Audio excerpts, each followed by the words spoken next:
Hai, pada kesempatan kali ini kita akan membahas topik yang berjudul ekosistem.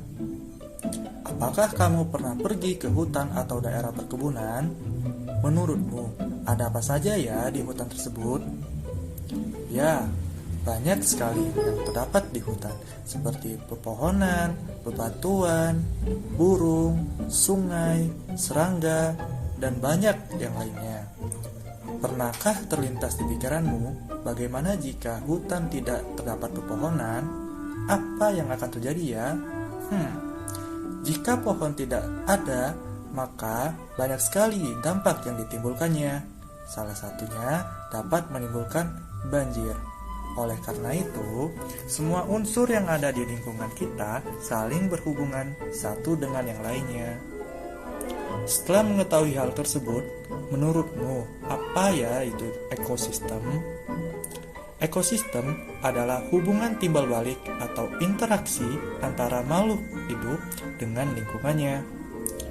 Di dalam ekosistem memiliki komponen penyusun yang terbagi menjadi dua, yaitu abiotik dan biotik. Komponen abiotik yaitu air, tanah, udara, topografi, dan iklim. Sedangkan komponen biotik terbagi menjadi dua, yaitu organisme autotrof dan organisme heterotrof. Organisme autotrof merupakan organisme yang dapat mengubah bahan anorganik menjadi organik atau dapat membuat makanannya sendiri. Nah, organisme autotrof ini dibagi menjadi dua, yaitu fotoautotrof dan kemoautotrof. Contoh dari fotoautotrof adalah tumbuhan hijau, sedangkan untuk kemoautotrof adalah bakteri, nitrit, dan nitrat. Organisme heterotrof adalah organisme yang memperoleh bahan organik dari organisme lain. Contoh dari organisme ini yaitu hewan dan jamur. Komponen yang ada di ekosistem senantiasa saling berinteraksi. Tujuan utama interaksi antar komponen berkaitan erat dengan kelangsungan hidup yang dapat menimbulkan persaingan. Persaingan antar individu dalam populasi memiliki intensitas yang paling tinggi karena mereka memiliki persamaan kebutuhan hidup yang disebut kompetisi intraspesifik.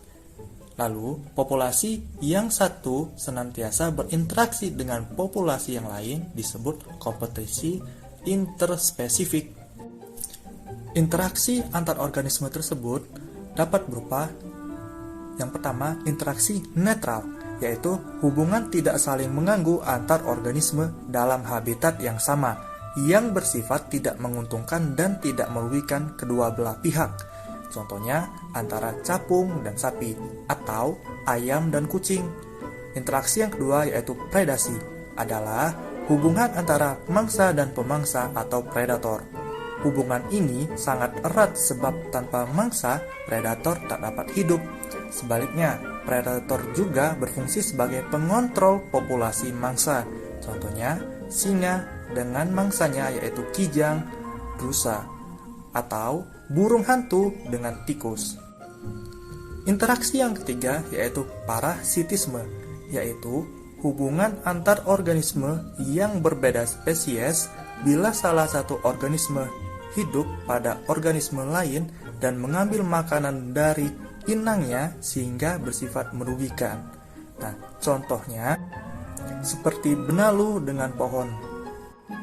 Interaksi yang keempat yaitu komensalisme, yaitu hubungan antara dua organisme yang berbeda spesies dalam bentuk kehidupan bersama untuk berbagi sumber makanan.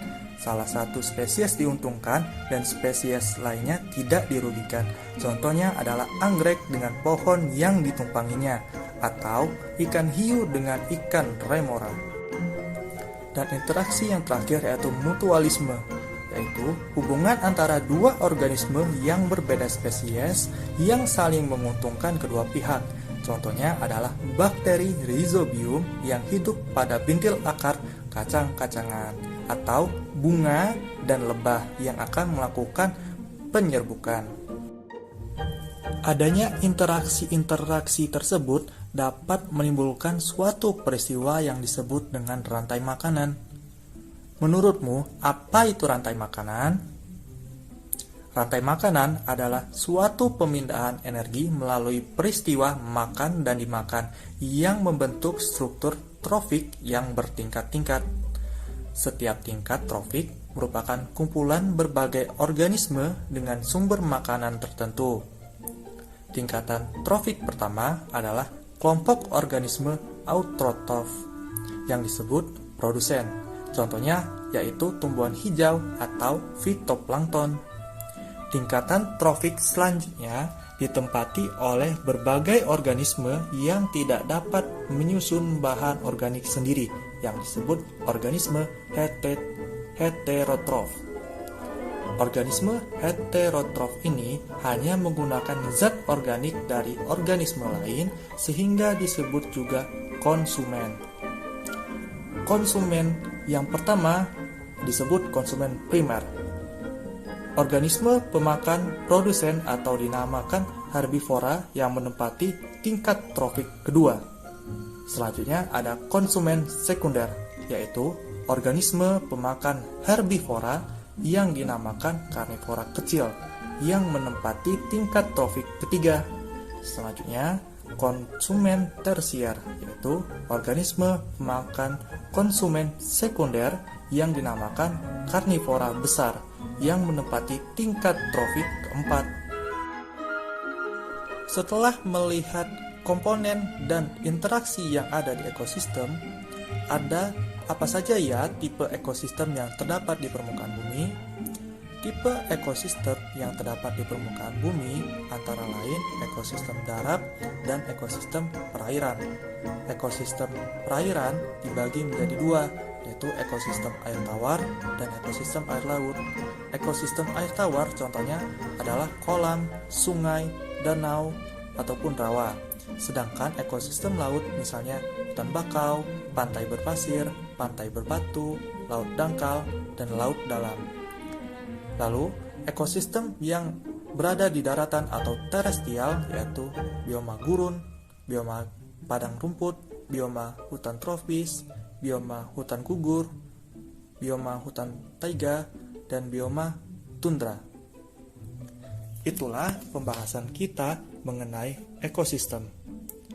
Semoga dapat dipahami ya. Sampai jumpa di pertemuan selanjutnya. Created using Powtoon.